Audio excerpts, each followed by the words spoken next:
I'm marrying a senator's daughter. Sarah, you were just a 3-year distraction. He murdered our child for an inheritance, thinking I was a nobody. Surprise, Julian. I don't need your name. I own the world you're begging to join. I had hidden my true identity, living as an ordinary wife to Julian Thorne in the rugged mountains of Montana for 3 years.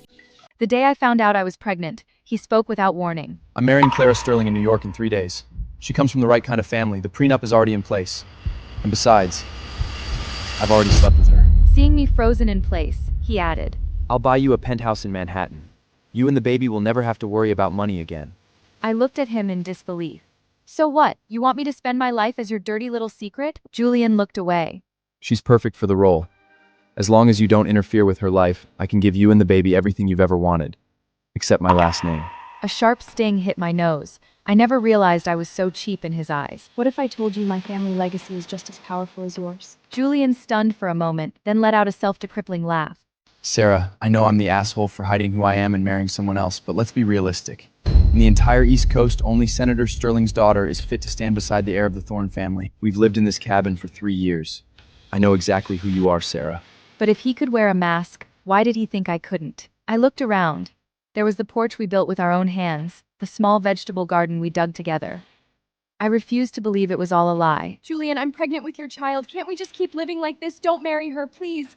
I stared at him intensely. If he just said yes, I would forgive everything. But he only pressed his lips together coldly. I have obligations to her. I have to take responsibility for that night. My Yenzing reddened, my Fian trembling. What about me? What about our baby? Don't you have a responsibility to us? Julian reached out to brush away my tears, a sickening flash of pity in his eyes. My sweet Sarah, I'm just getting married. I'm not abandoning you. I've prepared a villa with a garden in the suburbs. If you miss this place, I'll build you a greenhouse in the yard. I can make anything happen for you. Just trust me. I took a step back, shaking my head violently. I won't be locked in some golden cage in the suburbs. I won't have my child branded as a bastard, hidden in the shadows forever. Julian stepped toward me, his tone calm and cruelly rational. You were never just some woman to me. As long as you stay away from Clara in that villa, you will still be my only love, okay? This place held 3 years of memories. I wanted to wait for my baby's birth here. No, I'm not going anywhere but here. Sarah, you have to understand. My wedding must be flawless. For your safety and the baby's, I have to erase our entire past. To my horror, he snapped his fingers. His security team immediately stepped forward, dousing the cabin in gasoline before lighting their torches. In an instant, flames roared into the sky. The cabin, the fences, our garden, all swallowed by the fire. I shielded my stomach, screaming. Julian grabbed me, forcing me into his chest as I struggled. He let me pound against his chest, whispering softly. Be good. When the time is right, I'll divorce her. I'll finally make things official, and the baby will be a legal heir. We'll go back to the way things were. But Julian, I am Seraphina, of royal blood. How could I ever crave the scraps of a title you offer? The home is gone, and we are never going back. 3 years ago, after a massive row with my father, I stormed out of the palace to pursue my dream of a simple off-the-grid life. I shook off every Secret Service agent he sent after me and disappeared into the Montana wilderness. That was when I met Julian Thorne. The way he rode his horse against the wind, that sun-drenched smirk on his face, one look and I was hopelessly in love. I hid my title from him, and he claimed to be nothing more than a wandering adventurer. We exchanged vows under the vast starry sky. There were no silk sheets or silver spoons, but in that self-sufficient life, I thought I had found true happiness. But now, the cabin is ash, and I am a prisoner in one of his Manhattan penthouses. I can only stare at a world I no longer belong to through expensive floor-to-ceiling windows. A few maids cleaning at the end of the hallway were whispering about the upcoming Thorne wedding. Did you hear? Mr. Julian pulled every string the family has. He even broked a deal with a European royal house to get the Star of the Sea sapphire necklace for the bride. Well, she is a senator's daughter. Only jewelry of that caliber is worthy of her status. They really are the ultimate power couple. A match made in elite heaven. The necklace they were talking about was my favorite piece back at the palace. I just wasn't of age yet, so my father hadn't officially gifted it to me. When Julian and I married at the cabin, I wore nothing but a crown of wild flowers he had woven himself. Back then, he said, My Sarah deserves the best the world has to offer. Even a royal tiara wouldn't be enough for you.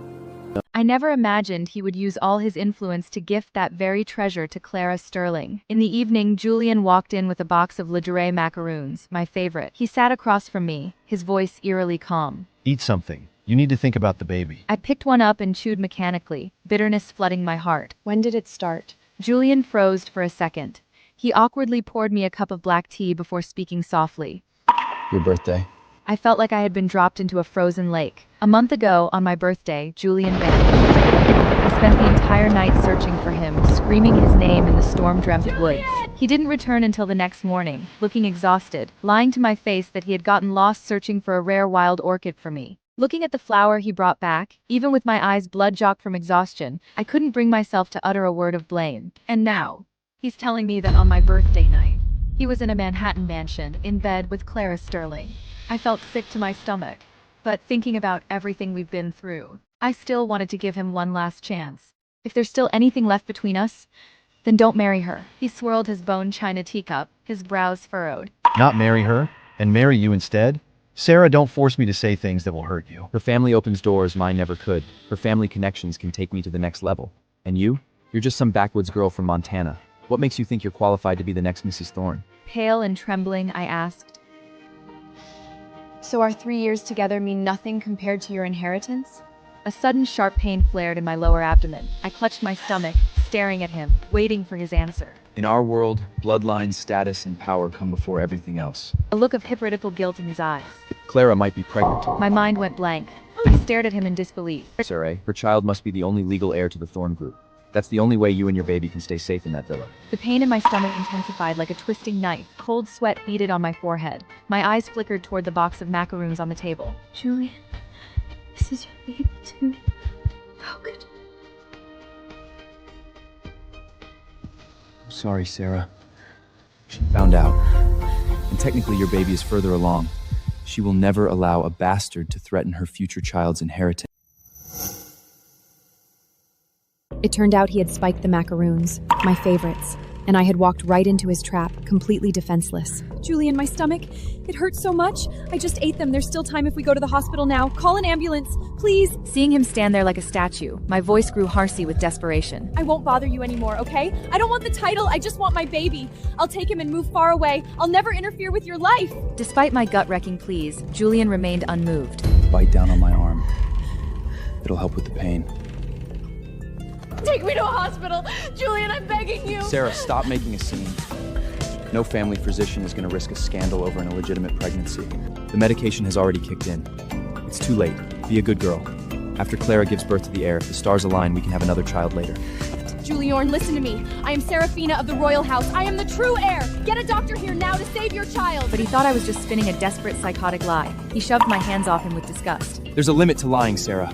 This is New York, not your little cabin, Montana. Impersonating royalty is a quick way to get yourself destroyed. With that, he adjusted his suit jacket and walked out without looking back. Women miscarry all the time. It's not fatal. Deal with it. Watching his cold, retreating back, the last flicker of hope in my heart died. I curled up on the cold floor of the designer penthouse, the pain unbearable. I could feel all my hope slipping away from me, bit by bit. I drifted off future I had longed for. Day and night fell apart on the very day I got the devastating news. My silk nightgown soaked in blood against the cold marble floor. The next morning, the door was kicked open. Clara Sterling sauntered in, followed by a few burly private security guards. Bloody, broken, and shivering on the floor, and gracefully sat on the leather sofa, sipping her coffee. Don't hate me, darling. My child must be the sole legitimate heir to the Thorne group. That's the only way I can secure my place in that family, isn't it? I propped my broken body against the wall, my voice a mere whisper. So, you killed my baby for that? Oh, don't pin this on me. Julian gave you the meds himself. He made the choice. I simply reminded him about the importance of inheriting, that's all. I glared at her, my nails digging into my palms until they bled. She stood up and walked over to me, stroking her still flat belly.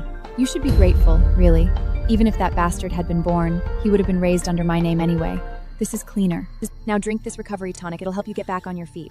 I tried to dodge away, but the guard grabbed me roughly and slammed me back against the wall. He brutally forced my jaw open and poured the pungent bitter liquid down my throat. I recognized that smell. It was a potent herbal compound designed to permanently scar a woman's womb. Clara knelt down and patted my cheek, her touch a pure insult. Just making sure you never get pregnant with Julian's child again. I can't be bothered with future inheritance dramas. 2 days until my wedding of the century. I have a couture gown and a legendary necklace to fitting for. Ciao. As she rose, she casually checked a vintage watch on her wrist. It was Julian's. He told me it was the only heirloom his mother left for her future daughter-in-law. I never thought he'd give it to Clara. Before leaving, she added as an afterthought, "Oh, by the way, Julian transferred this penthouse to my name. I heard you like country living? Too bad. As long as you're staying on my property, you follow my rules." Have you ever heard of Princess Seraphina of the royal house? Clara froze for a second, then erupted into even louder laughter. What? You're gonna claim that recluse mysterious princess is your relative now? Get real, you delusional bitch.